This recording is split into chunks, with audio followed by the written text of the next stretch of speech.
व्यंग द्रौपदी का ही दुर्योधन के मन में तीर की तरह चुभ गया और द्रौपदी नग्न की गई। ऐसा मैंने कहा, मैं तो चला गया। कोई मित्र के मन में बहुत तूफान आ गया होगा। हमारे मन भी तो बहुत छोटे छोटे प्यालियों जैसे हैं, जिनमें बहुत छोटे से हवा के झोंके से तूफान आ जाता है। चाय की प्याली से ज्यादा नहीं, तूफान आ गया होगा। मैं तो चला गया। मंच पर वो चढ़ाए होंगे, उन्होंने कहा तद्दन खोटी बात छे, बिल्कुल झूठी बात। द्रौपदी कभी नग्न नहीं की गई। द्रौपदी नग्न की गई, हुई नहीं, ये दूसरी बात है। द्रौपदी पूरी तरह नग्न की गई, हुई नहीं, ये बिल्कुल दूसरी बात है। करने वालों ने कोई कोर कसर न छोड़ी थी। करने वालों ने सारी ताकत लगा दी थी, लेकिन फल आया नहीं। किए हुए के अनुकूल नहीं आया फल, ये दूसरी बात है। असल में जो द्रौपदी को नग्न करना चाहते थे, उन्होंने क्या रख छोड़ा था? उनकी तरफ से कोई कोर कसर न थी।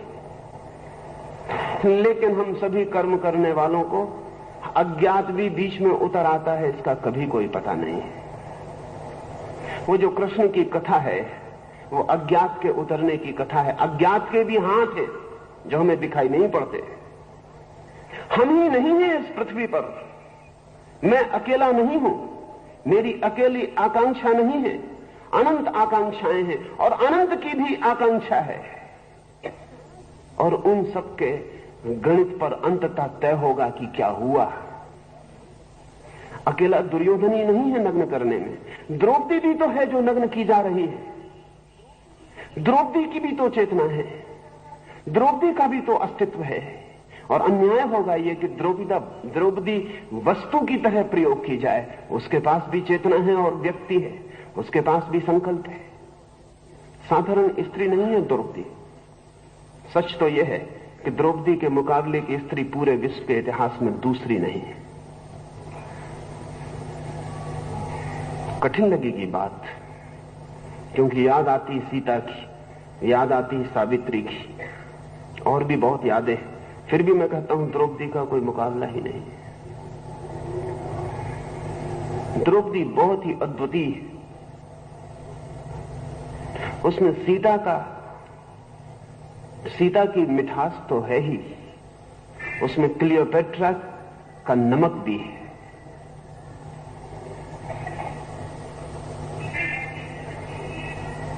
उसमें क्लियोपेट्रा का सौंदर्य तो है ही, उसमें गार्गी का तर्क भी है।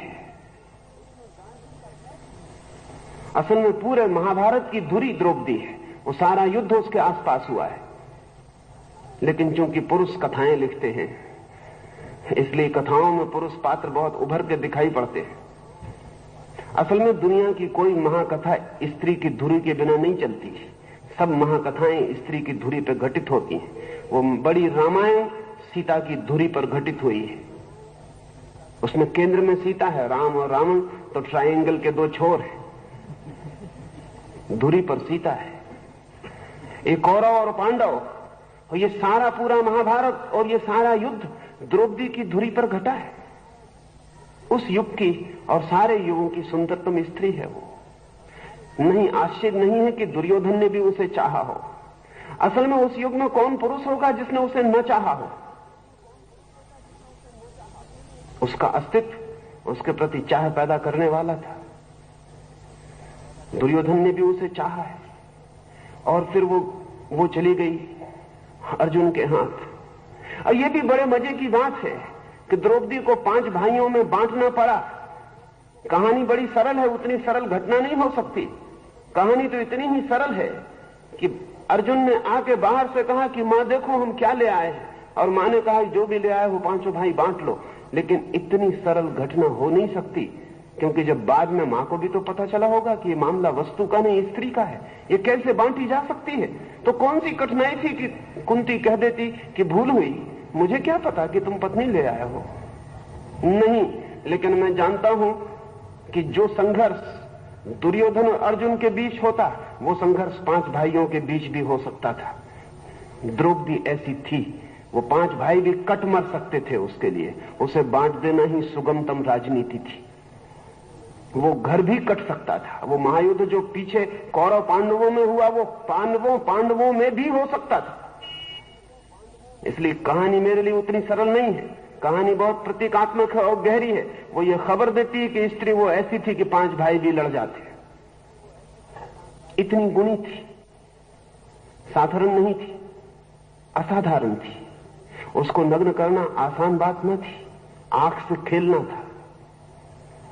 तो अकेला दुर्योधन नहीं है कि नग्न कर ले, द्रौपदी भी है। और ध्यान रहे, बहुत बातें हैं इसमें जो ख्याल में ले लेनी जैसी हैं। जब तक कोई स्त्री स्वयं नग्न न हो चाहे, तब तक इस जगत में कोई पुरुष किसी स्त्री को नग्न नहीं कर सकता है। कर पाता है, वस्त्र उतार भी ले तो भी नग्न नहीं कर सकता है। नग्न होना बड़ी घटना है। वस्त्र उतरने से, निर्वस्त्र होने से नग्न होना बहुत भिन्न घटना है।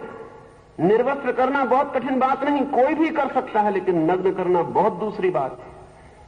नग्न तो कोई स्त्री तभी होती है जब वो किसी के प्रति खुलती है स्वयं, अन्यथा नहीं होती। वो ढकी ही रह जाती है। उसे उसके वस्त्र छीने जा सकते हैं, लेकिन वस्त्र छीनना स्त्री को नग्न करना नहीं है। ये भी और ये भी कि द्रौपदी जैसी स्त्री को नहीं पा सका दुर्योधन। उसके व्यंग तीखे पड़ गए उसके मन पर, बड़ा हारा हुआ है। हारे हुए व्यक्ति जैसे कि क्रोध में आई बिल्लियां खंबे नोचने लगती हैं, वैसा करने लगते हैं। और स्त्री के सामने जब भी पुरुष हारता है, और इससे बड़ी हार पुरुष को कभी नहीं होती। पुरुष से लड़ ले, हार जीत होती है, लेकिन पुरुष जब स्त्री से हारता है किसी भी क्षण में, तो इससे बड़ी कोई हार नहीं होती। तो दुर्योधन उस दिनों से नग्न करने जितना आयोजन करके बैठा है, वो सारा आयोजन भी हारे हुए पुरुष मन का है। और उस तरफ जो स्त्री खड़ी है हंसने वाली, वो कोई साधारण स्त्री नहीं है। उसका भी अपना संकल्प है, अपना विल है, उसकी भी अपनी सामर्थ्य है, उसकी भी अपनी श्रद्धा है, उसका भी अपना होना है। उसकी उस श्रद्धा में वो जो कथा है, वो कथा तो काव्य है कि कृष्ण उसकी साड़ी को बढ़ाए चले जाते हैं। लेकिन मतलब सिर्फ इतना है कि जिसके पास अपना संकल्प है, उसे परमात्मा का सारा संकल्प तत्काल उपलब्ध हो जाता है। तो अगर परमात्मा के हाथ उसे मिल जाते हैं तो कोई आश्चर्य नहीं। तो मैंने कहा और मैं फिर से कहता हूं, द्रौपदी नग्न की गई लेकिन हुई नहीं। नग्न करना बहुत आसान है, उसका हो जाना बहुत और बात है। बीच में अज्ञात विधि आ गई, बीच में अज्ञात कारण आ गए। दुर्योधन ने जो चाहा वो हुआ नहीं। कर्म का अधिकार था, फल का अधिकार नहीं था। ये द्रौपदी बहुत अनूठी है। ये पूरा युद्ध हो गया, भीष्म पड़े हैं सैया पर, वाणों की सैया पर, और कृष्ण कहते हैं पांडवों को कि पूछ लो धर्म का राज। और वो द्रौपदी हंसती है, उसकी हंसी पूरे महाभारत पर छाई। वो हंसती कि इनसे पूछते हैं धर्म का रहस्य। जब मैं नग्न की जा रही थी तब ये सिर झुकाए बैठे थे। उसका व्यंग गहरा है। वो स्त्री बहुत असाधारण है। काश हिंदुस्तान की स्त्रियों ने सीता को आदर्श न बना के द्रौपदी को आदर्श बनाया होता तो हिंदुस्तान की स्त्री की शान और होती। लेकिन नहीं, द्रौपदी खो गई, उसका कोई पता नहीं। खो गई। एक तो 5 पतियों की पत्नी, इसलिए मन को पीड़ा होती, लेकिन एक पति की पत्नी होना भी कितना मुश्किल है उसका पता नहीं। और जो 5 पतियों को निभा सकी है वो साधारण स्त्री नहीं है, असाधारण है, सुपर ह्यूमन है। सीता भी अति मानवीय है लेकिन टू ह्यूमन के अर्थों में, और द्रौपदी भी अति मानवीय है लेकिन सुपर ह्यूमन के अर्थों में। पूरे भारत के इतिहास में द्रौपदी को सिर्फ एक आदमी ने प्रशंसा दी है, और एक ऐसे आदमी ने जो बिल्कुल अनपेक्षित है। पूरे भारत के इतिहास में डॉक्टर राम मनोहर लोहिया को छोड़कर किसी आदमी ने द्रौपदी को सम्मान नहीं दिया है। हैरानी की बात है। मेरा तो लोहिया से प्रेम इस बात से हो गया कि 5000 साल के इतिहास में एक आदमी जो द्रौपदी को सीता के ऊपर रखने को तैयार है। ये जो मैंने कहा, आदमी करता है कर्म, फल की अति आकांक्षा से कर्म भी नहीं हो पाता, और फल की अति आकांक्षा से दुराशा और निराशा ही हाथ लगती है।